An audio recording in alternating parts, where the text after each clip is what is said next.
네, 안녕하세요. 차트원상입니다. 자, 오늘 네이버 영상 찍어드릴 건데요. 일단 아무래도 오늘 3일 연속 조정이 좀 나오는 흐름이죠. 그죠? 오늘 장중에는 주가가 좀 반등해서 있었으나, 이제 장 막판에 어떤 일이 있었죠? 오늘 옵션 만기일. 그죠? 옵션 만기일이기 때문에 동시호가 때, 이 옵션에 대한 부분들, 즉, 옵션이 뭐 예를 들어서 내가 걸어놨던 지수랑 뭐 오차범위 0.1%만 나더라도 금액 자체가 수십억씩 왔다 갔다 하기 때문에 옵션에 대한 부분 때문에 종가를 대형주 위주로 관리를 한다. 그렇게만 좀 알고 계시면 되는데, 일단은 네이버가 조정이 나오는 구간에서 제가 왜 매수를 해야 되는지 좀 말씀을 드릴 거예요.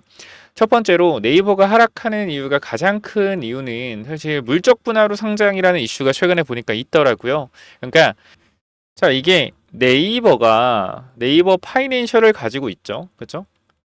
자회사를 가지고 있는데, 얘네가 이거를 떼내서 미국에 상장을 하게 되면 네이버의 기업 가치가 떨어지는 게 안 떨어지는 거 아니냐, 뭐 이러한 얘기들이 있잖아요. 근데 사실 틀린 말은 아니에요. 맞는 말이거든요. 왜냐면은 네이버가 네이버 파이낸셜을 품고 있는데 이걸 떼내 상장하면 네이버 주주들 입장에서 어때요?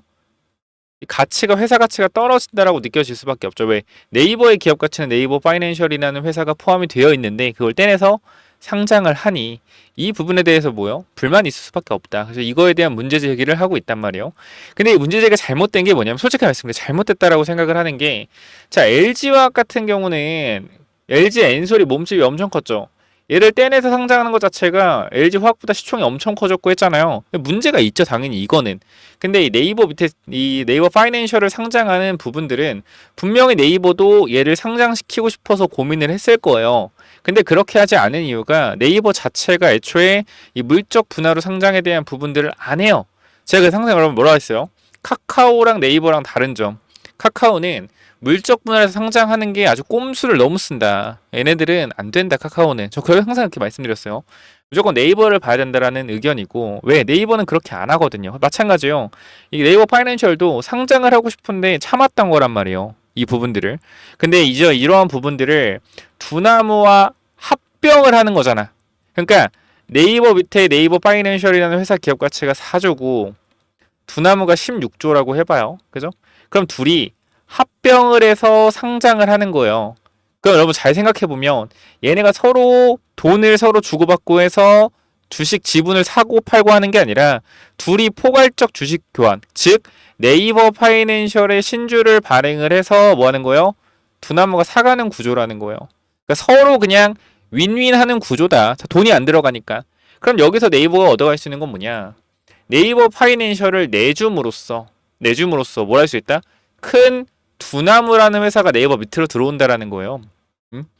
그렇기 때문에 사실 이렇게 하고 상장하면 이 뭐 두나무와 네이버 파이낸셜의 이름을 어떻게 할지 모르겠지만, 뭐 두네무라고 하면 두네무가 나스닥에 상장을 해서 시가총액 몇십 조가 됐을 때 그 부분들에 대해서 네이버가 영향을 분명히 받을 수밖에 없다. 중요한 건 상장되고 나서는 모르겠어요. 근데 상장되기 전에 그 기대감이 네이버의 주가를 끌어올릴 수 있다.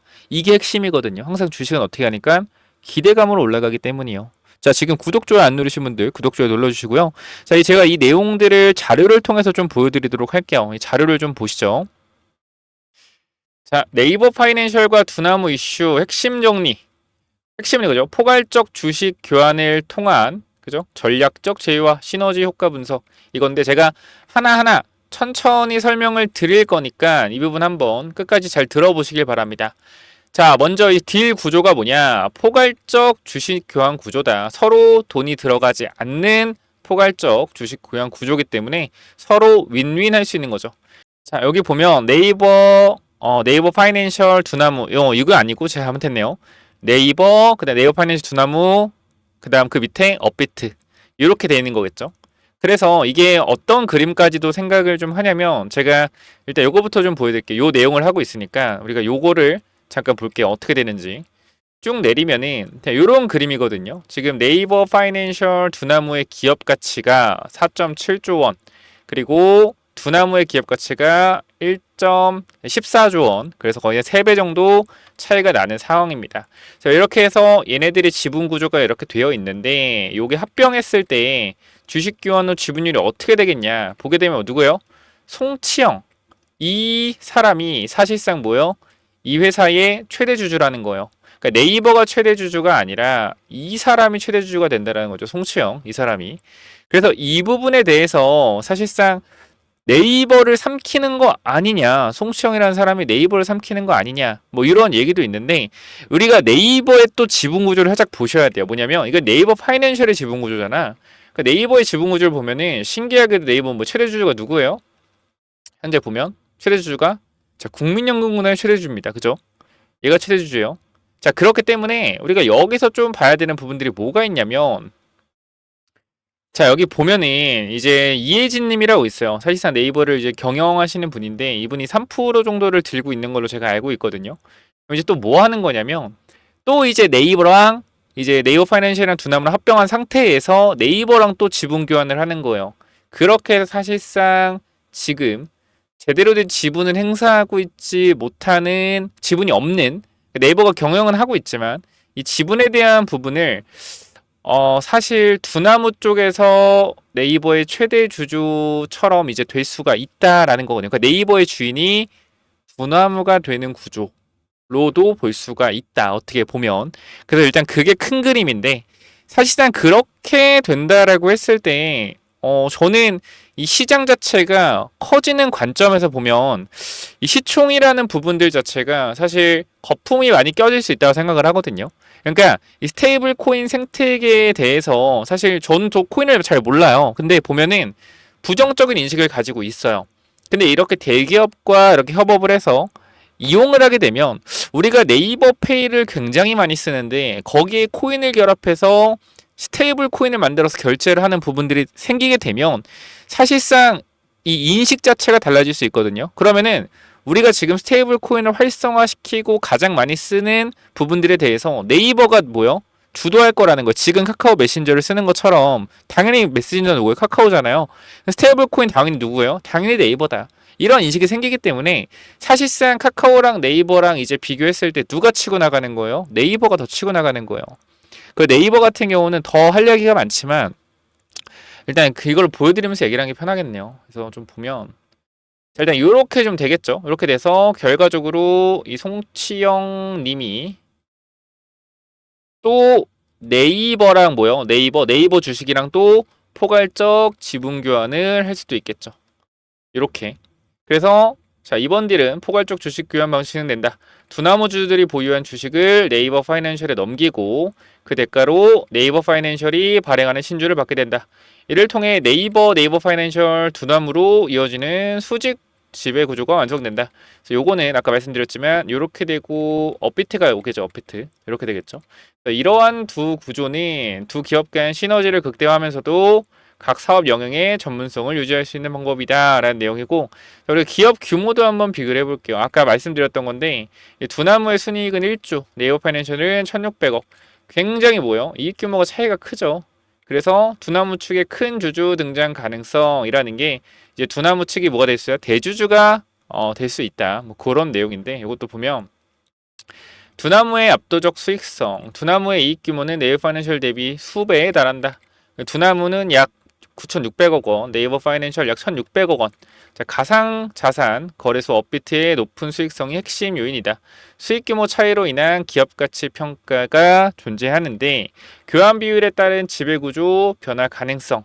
그렇기 때문에 아까 제가 말씀드렸지만 네이버 파이낸셜의 최대 주주 자체가 뭐요? 네이버가 아니라 이제 송치영, 두나무가 될 수 있는 건데 이제 그 부분들을 다시 네이버랑 뭐요? 네이버랑 지분 교환을 할 수가 있다. 그래서 네이버 파이낸셜의 최대 주주는 네이버인데 이 네이버의 최대 주주가 누가 될 수 있는 거예요? 두나무의 창업자가 될 수도 있는 거예요. 그런 부분들도 여러분들이 생각을 해보셔야 돼요. 그래서 앞으로 더 엄청나게 커질 거라는 거예요. 그래서 어떻게 보면은 두나무가 우회 상장이라는 말이 어울릴지는 모르겠으나 합병을 통해서 지분을 계속적으로 교환해서 이 최대주주 지분이 적은 네이버를 어떻게 삼킬 수 있는 부분이 될 수 있지 않을까 또 싶습니다. 왜냐하면 우리가 생각을 해보면 굳이 두나무가 네이버의 이러한 결제 시스템 충분히 괜찮죠. 충분히 괜찮은데 굳이 이렇게 카평을 하면서까지 자회사로 들어갈 필요가 없거든요. 굳이. 그래서 저는 그 큰 그림이 있다라고 생각하고 뭐 제가 저만 생각하는 게 아니라 많은 사람들이 그런 생각을 해요. 그래서 사실상 아까 보시면은 송치영 대표가 네이버의 최대 주주로 올라갈 가능성까지 고려를 해봐야 된다. 그리고 우리가 이제 후속 지분 사업 요거야 요거 주부 지분 주식 사업을 통한 지배력 고정 네이버 최상단 주주 구조의 변환 가능성이 있다. 아까 제가 말씀드린 거 요 내용이고요. 이제 중요한 건 이거죠. 산업적인 시너지 효과가 또 중요하다. 그래서 요 부분들 잠깐만 좀 말씀을 드릴 건데 왜냐면 규제 이런 부분도 있기 때문에 그래서 자, 산업적 시너지 효과 같은 경우에는 자 네이버 측 모멘텀 뭐요? 결제 쇼핑 컨텐츠 AI 위에 가상자산 스테이블 코인 결제를 얻는 슈퍼앱 확장 시나리오 그리고 네이버 생태계 내 결제 수단 다양화 및 사용자 경험 향상 해외 확장 및 새로운 카테고리 개척에 대한 시장의 기대감 충족. 사실 뭐 이런 거는 제가 봤을 땐 필요가 없고요. 가장 중요한 뭐 슈퍼앱이에요, 슈퍼앱. 네이버 앱 하나로 모든 거를 다 할 수 있는 거죠. 결제나 이런 부분들. 그냥 일상생활에서도 카드 없어? 네이버로 결제. 스테이블 코인으로 결제. 이게 쉽게 된다라는 거예요.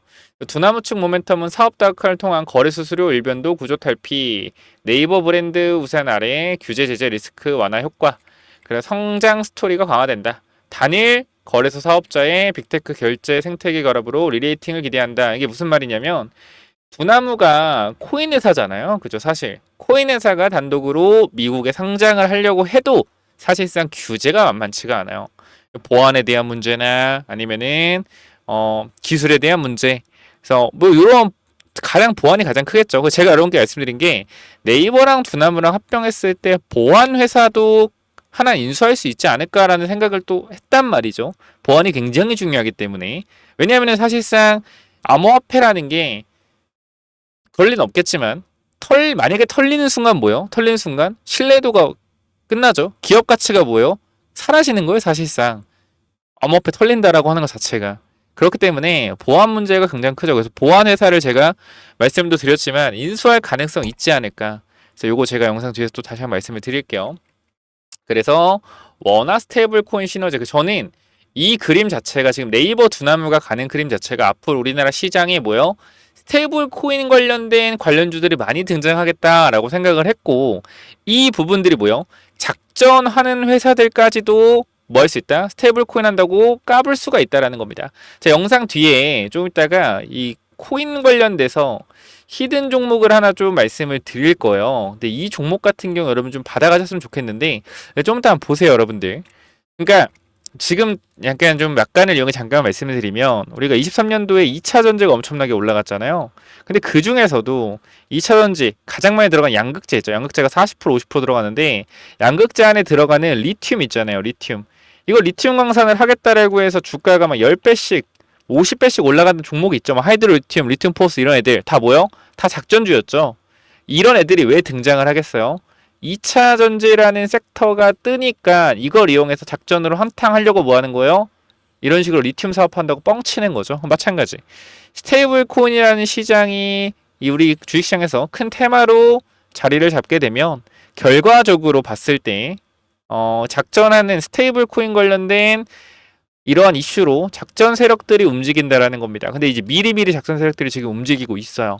그래서 이 부분도 제가 좀 이따가 말씀을 좀 드리도록 할게요. 그래서 두나무 측 모멘텀 같은 경우에 아까 말씀드렸지만 가장 큰 거는 상장에 대한 부분이요. 상장 사업 다각화는 둘째치고 가장 중요한 건 상장에 대한 목표다. 그래서 단일 거래소 사업자의 사업자 한계를 극복하고 빅테크 결제 생태계 결합 스토리로 리레이팅이 된다. 그러니까 네이버 브랜드 파워 활용을 통한 신뢰도를 제고하고 해외 진출 시 레퍼런스를 확보한다. 사실 상장 때문에 그렇다라고 보시면 돼요. 그러니까 이게 여러분 좀 아셔야 되는 게 뭐냐면 이게 사실 지분이 이렇게 보면 하나투자증권, 우리기술투자, 카카오인베스트먼트 이렇게 들어가 있잖아요. 지분들이. 근데 여러분들이 투자 받을 때 대부분 어떻게 투자를 받냐면 나 너희들 회사가 너무 좋은 것 같으니까 우리가 투자할게. 이렇게 투자를 받는다기보다는 사실상 상장을 약속하고 투자를 받는 경우가 다반사예요. 우리 이렇게 상장할 건데요. 투자해 주세요. 상장 뭐 3년, 4년 하겠다. 그런 부분들이 있어요. 그래서 상장을 반드시 어느 정도 해서 이 투자한 사람들이 엑시트를 좀 나가줘야 되거든요. 그러니까 이 부분 때문에 상장을 해야 되는데 몸집이 너무 커. 너무 커. 이게 상장한다고 해서 제대로 된 기업 가치를 우리나라에서 인정받을 수 있을까? 우리나라에 들어온 돈들이 한정적인데 힘들죠. 그러니까 미국에 상장하려고 하는 거예요. 그래서 이 부분들이 가장 스무스하게 이어지는 부분들이 네이버와 이제 합병이라고 판단을 했던 거고. 그래서 이제 원화 스테이블 코인 전망 관련된 부분들 이렇게 좀 보시면 되는데 일단 리스크까지만 보고 여러분 네이버 이제 매수타점 궁금하시잖아요. 제가 말씀드릴 거예요. 그래서 일단 핵심 리스크 및 투자 관점 잠깐만 조금 말씀을 드릴게요. 마지막이니까. 그래서 쭉 보게 되면 우리가 이제 리스크 관련된 부분들 지배구조 논란, 주도권 이동 우려, 연결고리 약화 가능성, 최대 주주 변화 이슈. 근데 우리가 여기서 리스크에 대한 부분은 사실 이 최대 주주 변화나 주도권 이동. 사실 이 부분은 이미 저는 네이버 측이랑 어느 정도 합의가 됐을 거라고 생각을 해요. 사실상 합의가 됐을 거라고 생각을 하고 그렇지 않고서 이게 합의가 안 된 상태에서 합병하기로 했다는 자체가 말이 안 되죠. 그러니까 분명 이 문제 생긴 거 뻔한데 그러니까 저는 개인적으로 어떤 게 조금 걸리는 거냐면 국내의 규제에 대한 부분들입니다. 규제에 대한 부분들, 스테이블 코인에 대한 규제나 그죠? 또는 이렇게 합병하는 거에 대해서 지적을 하는 규제, 나라에서 금감원이나 이런 부분들, 그러한 부분들에서 규제에 대한 부분, 정부의 규제나 이런 부분들이 조금은 걸리지만 사실상 이제 정부에서 스테이블 코인을 한다라고 하면 이거 가장 우리나라 시장에서 가장 큰 어느 정도 손가락 안에 드는 결제 회사 그리고 코인 회사가 결합하는 거에 대해서 만약에 정부에 나와서 막는다라고 하면 지금 정부가 그는 원화 스테이블 코인 안 하겠다라는 거예요, 사실상. 그렇기 때문에 규제는 있겠지만 해소될 규제일 것이다. 정부와 협의를 해서 규제에 대해서 어떻게 한다? 협의를 하고 갈 거다. 일단 그렇게 생각이 되고 있습니다. 그래서 이 부분들은 크게 생각을 안 하셔도 되는데 아까 제가 초반에 말씀드렸지만 분할 상장에 대한 부분들 그죠? 분할 상장에 대한 부분들 아까 제가 이거는 말씀을 드렸기 때문에 사실 카카오랑은 달라요. 달라요. 아까 말씀드렸지만 두 나무를 가지고 와서 상장하는 거기 때문에 우리가 어떻게 보면은 살을 내주고 피를 얻는다. 중요한 그렇게 보시면 될 것 같아요. 살을 내주고 가장 중요한 피를 얻는다. 피를 내주고 살 얻는다? 이건가? 너무 오래된 기억이 안 나네요. 어쨌건 이런 부분들 아까 제가 말씀드렸던 제도화 불확실성 정부 정책 관련된 부분들 요게 조금 있을 거고 근데 이거는 단순히 해피엔딩으로 마무리가 될 가능성이 있다라고 생각을 하고요. 소액주주 보호과제 자, 요 부분들 이 부분 또한 사실상 우리가 주가가 올라가면요. 주가가 올라가면요. 소액주주들은 뭐예요? 동의해요. 그래서 사실상 저는 그래서 생각하는 게 호재성 이슈를 앞으로 계속 내보낼 거다. 주가가 떨어지지 않게 그 부분들을 생각을 해서 네이버에 대한 투자가 우리가 들어가야 된다라고 생각을 하는 거고 저는 1차 매수가 들어갔고 3차 매수까지 진행을 할 예정이에요. 그걸 일단 참고적으로 말씀을 드리고 그 다음에 자금 세탁 방지 리스크 두나무의 자금 세탁 방지 관련 과거 허점 지적 잠재 제재금 규모 불확실성 그러니까 이제 제재금을 이제 내야 된다라는 것 같은데 이게 뭐 얼마나 터질지 모르겠다라는 건데 사실 금액 자체가 우리나라 아시겠지만 벌금에 대한 부분이 커봤자 네이버 업비트가 나오는 이러한 이익에 대해 큰 차이 몇 천억 그렇게 매기진 않는단 말이에요. 우리나라 자체가 애초에 이런 부분에 대해서 그렇기 때문에 이것도 사실 큰 걱정은 아니다. 이거 뭐 그 금액에 대한 리스크라고 하는데 저는 크게 의미 없다라고 생각을 하고 있으니까 이 부분 참고하시면 좋을 것 같고요. 그러니까 우리가 현실적으로 조금 나올 수 있는 이슈가 이거 나왔죠. 근데 제가 이건 해석을 했고 이 부분 금액적인 부분 나올 수 있으나 나와도 뭐다? 나와도 단기적인 해프닝일 것이다. 마찬가지 정책에 대한 부분들 또한 원화 스테이블 코인 관련된 부분들을 진행하려고 하면 이 부분을 막을 수는 없을 거다. 협의할 가능성 높다. 세모. 큰 리스크 아니다. 그죠? 요것도 저는 이거 전혀 리스크 아니라고 생각을 하고요.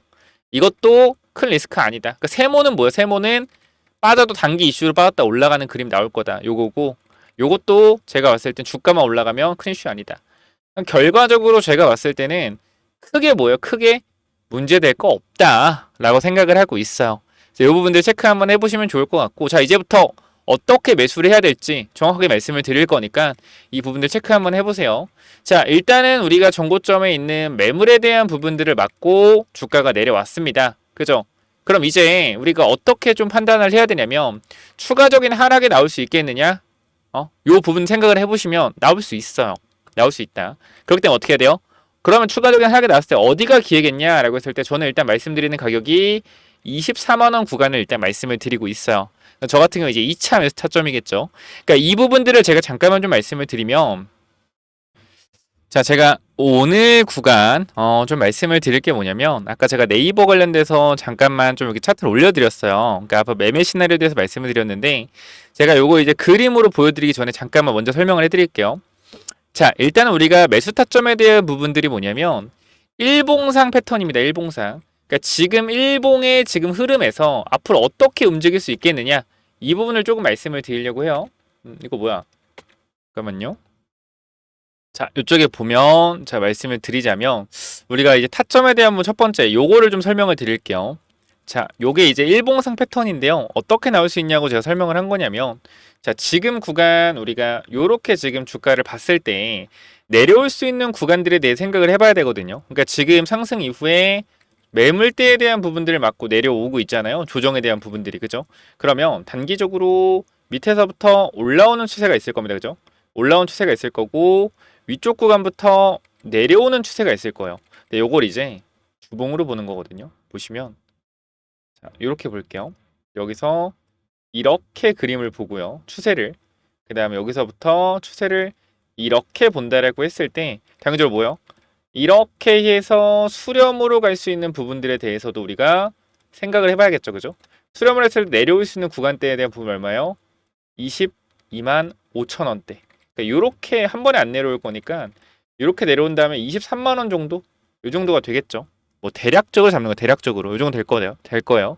그러니까 우리가 지금 단기적으로 봤을 땐 일봉에서 보면 이 추세로 본다라고 했을 때는 24만 원 구간이다. 일단 요렇게 단기적으로 수렴으로 움직였다가 올라갈 수 있는 부분들 첫 번째고요. 두 번째 같은 경우는 우리가 주봉상 이 구간에서 보면 차트가 좀 지저분하긴 한데 제가 지워서 보여드릴게요. 제가 좀 지금 설명을 좀 어렵게 하는 것 같아요. 여러분께 쉽게 설명드려야 되는데 죄송해요. 좀 더 쉽게 설명드릴게요. 자 우리가 지금 구간 보시면 장기 이평선 있죠. 이 주봉상 224 이평과 300 장기 이평이 있습니다. 그럼 지금 네이버는 계속적으로 이 장기 이평선 밑에서 내려갔는데, 이 장기 모르시는 분 있을 거예요. 224 장기 이평선이 뭐냐면 224주 동안 네이버의 평균 가격이에요. 그러니까 우리가 월요일부터 금요일까지가 한 주잖아요. 금요일에 종가를 224번을 더했을 때 뭐다? 말이 어렵나? 최대한 쉽게 설명드리려고요. 초보분들이 워낙 많아서. 자, 금요일 그러니까 3일, 10일, 7일, 24일, 31일 이 종가들을 다 더하면은 뭐요? 5주봉선이 되는 거고, 5주봉선이고 10주봉선 뭐겠어요? 다음 달까지 다 더하면 10주봉선이 되는 거예요. 그래서 이 그림이 뭐예요? 평균적으로 네이버가 오랜 시간 동안 사람들의 평균 가격이라는 거예요. 이 가격대가. 근데 많은 사람들의 평균인 가격을 올려놨잖아요. 그죠? 올려놨고 개인들한테 본전을 준 이후에 나가라 누른 이후에 뭐요? 최근에 이 관련된 합병으로 주가가 올랐단 말이죠. 그렇기 때문에 우리가 중요한 구간대를 좀 분석을 해볼 필요가 있는데, 우리가 현재 구간에서 5주봉선 있죠. 5주봉선. 이게 이제 이 추세를 타고 간다라고 저는 생각을 하거든요. 그래서 이 5주봉선의 가격대가 얼마? 24만 원이에요. 24만 원. 24만 원. 그래서 올라온 상태에서 여기에 매물을 받아주는 박스권을 만든 이후에 어떻게 된다?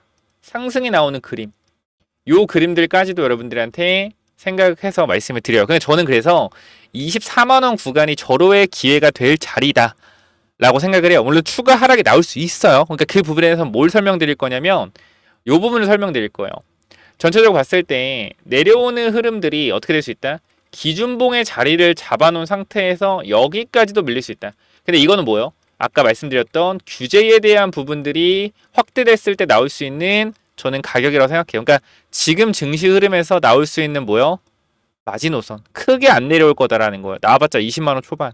그러니까 사실 분할로 매수한다라고 하면 분할로 무조건 매수를 해야 되는데 지금이 너무 적기라는 거예요. 제가 봤을 때는 이 정도 눌려줬다. 그러니까 보통 우리가 주식을 못 사는 이유는 뭐냐면 많이 올라갔네 이러면 무서워서 못 사요. 이런 자리에서. 근데 사람들은 진짜 신기한 게 뭐냐면 이런 자리에서 못 사거든.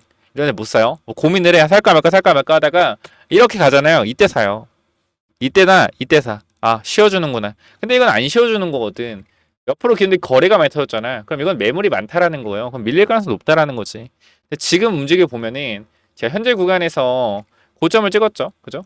고점을 찍고 결과적으로 매물에 걸려서 밀려요. 밀리는데 거래가 어쨌건 죽고 있잖아. 거래가 죽고 있다. 거래가 죽고 있다라는 건 매도할 사람들이 많이 줄어들고 있다는 거다. 현재 구간에서 왜? 매물대 근처인데 거래가 줄어들고 있다라는 거는 저는 충분히 뭐요? 충분히 한 번만 더 내려오면 더 이상 팔 사람이 없을 것 같다. 이렇게 좀 생각이 돼요. 그래서 이 부분들 매수 타점에 대한 부분들도 잡아보시면 좋을 것 같고 제가 정확한 타점이나 이러한 부분들은 여러분들한테 텔레그램 방에서 다 말씀을 드릴 거예요. 그래서 텔레그램방 입장하시는 방법 어렵지 않은데요. 영상 설명창에 링크 있거든요. 영상 설명창에 링크 있어요. 그래서 여러분들은 간단하게 제가 위쪽에 번호 하나 남겨 놓겠습니다. 번호 하나 남겨 놓을 거니까 위에 번호 몇 번이죠? 010 920 6329. 자, 이쪽으로 간단하게 뭐라고 남기면 돼요, 여러분들? 네이버라고만 남겨놓으시면 여러분 텔레그램 입장 도와드릴 거고요. 추가 매수 타이밍에 대한 부분들까지도 잡아드릴 거니까 여러분 텔레그램방 당연히 무료입니다. 텔레그램은 당연히 무료이기 때문에 영상 설명창 링크 통해서 위쪽에 번호로 입장 링크 보내놨는데 여기 있잖아요. 여기 보시면은 여기 입장 요청이 와요. 제가 이거 확인해서 입장을 도와드리고 있어요. 그러니까 위쪽 번호로 반드시 네이버라고 남겨놓으시고요. 남겨놓으시고 위에 번호 010-9201-6329 남겨놓으시고 영상 설명창에 링크 통해서 들어오시면 됩니다. 그리고 제가 아까 말씀드렸지만 코인 관련돼서 작전하는 회사가 많아질 거예요. 스테이블코인 관련돼서 자기 스테이블코인 할 거다 이러면서 회사의 정관을 바꾸죠. 사업 구조를 바꿀 거예요. 스테이블코인 관련주로 하려고. 그래서 이러한 종목들을 제가 하나 또 뽑아왔으니까 요거까지 또 받아가시길 바래요. 아시겠죠? 자, 그래서 이거 관련된 제가 코인 관련주, 그러니까 스테이블 코인 관련주입니다. 그 진짜 코인이 아니라 주식이에요. 그래서 요거까지 말씀드리고 마무리하도록 할 건데, 자, 요 회사 잠깐만 보여드리겠습니다. 이것도 뭐냐면은 여기 보시면 알겠지만 뭐가 돼 있어요? 블록체인 및 가상자산 관련 사업, 그죠? 투자업, 금융업 다 돼 있죠. 사업 목적 추가 이후 사업 다각화, 그죠? 이런 내용들 보면 뭐예요? 블록체인, 스테이블 코인으로 뭘 하려고 하는구나. 2차 전지 때랑 똑같죠. 그래서 지금 얘네들이 준비하고 있으니까 이 종목 한번 확인해 보셔야 되는데, 제가 간단하게만 좀 말씀을 드릴게요. 이 종목 같은 경우에 첫 번째로 얘 우하향이에요. 정말 뭐 흐름 자체가 안 좋은 회사다, 그죠? 이런 종목은 사실상 하면 안 돼요. 하면 안 되는데 제가 말씀을 드리는 이유는 뭐냐면 충분히 얘네들이 뭐요? 가상 자산 관련돼서 분명히 준비하고 있다라는 거예요. 우리 거래량이 말이 안 되는 게 얘네가 상장되고 나서 오랜 시간 상장 이후에 이 정도 거래량은 몇 년 만에 터지는 거거든요. 근데 이제 이 거래량 터진 게 뭐예요? 가상자산 사업하겠다고 터진 거예요. 이때 대량 매집이 들어왔다라고 일단 판단이 되어지고요. 이 친구들이 만약에 이 구간이 매집 구간이라고 하더라도 주가가 많이 빠진 상태이기 때문에 물량이 시장에 안 나올 거예요. 매물대가 물량이 안 나온다. 물량이 안 나온다라는 건 결과적으로 뭐예요? 주가가 밑에 구간에서 아무리 행보해봤자 개인들의 매도 물량이 안 나오기 때문에 올려서 먹어야 된다라는 거예요. 그럼 단기 파동으로도 뭐요? 3, 4배 그냥 나올 수 있는 자리가 나올 수 있다. 그러니까 올려서 매집을 하고 나중에 눌러서 한 방에 가는 거죠. 그러니까 요 공격형 매집 이후에 눌림 나오고 상승 패턴 이거거든요. 자, 여기 보시면 제가 어떤 걸 말씀을 드리냐면 요런 부분이에요. 보시면은 주가 이렇게 우하향하잖아요. 그러니까 요런 부분들인데 보시면 이렇게 우하향하잖아요. 우하향. 그죠? 주가가 우하향하는데 자, 여기서 이제 한번 해먹고 버리는 거거든요. 이런 종목들은 우하향하죠. 근데 어떻게 해요? 주가를 한번 쭉 올려요. 위로. 그죠? 이렇게 올려요. 이렇게 올린다. 이게 뭐냐면 이게 매집이에요. 매집. 바닥 대비 몇 배 올라갔어요? 거의 3, 4배 올라갔죠. 그리고 눌러서 개인들 손절 물량 받은 다음에 어떻게 1년 정도 횡보시키고 다시 올려요. 이렇게. 지금 이 구간을 우리가 노려보자라고 말씀을 드리는 거고, 자, 그래서 요 부분들 여러분들이 지금 여기서 한번 올라가는 부분들 나올 수 있으니까 요거 한번 노려보자라는 거고요. 아까 말씀드렸던 매집 후 뭐요?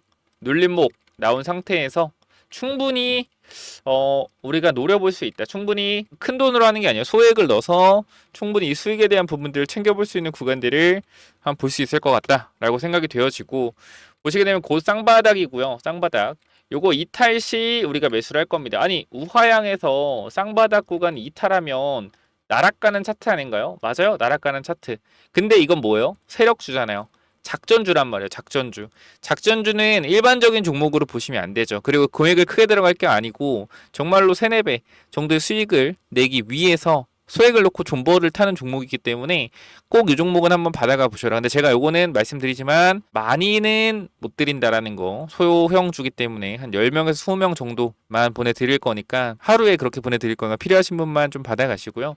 자, 최대 주주 보유량은 80%입니다. 그죠? 굉장히 높은 최대 주주가 보유를 가지고 있고 80%나 시가총액이 또 낮아요. 그래서 소형주기 때문에 그리고 뭐요? 작전주이기 때문에 굉장히 조금 조심을 해야 된다. 그렇기 때문에 소액으로 좀 대응을 해보시면 굉장히 좋을 것 같아요. 그래서 요 부분들도 여러분들이 좀 받아가시면 좋을 것 같고요.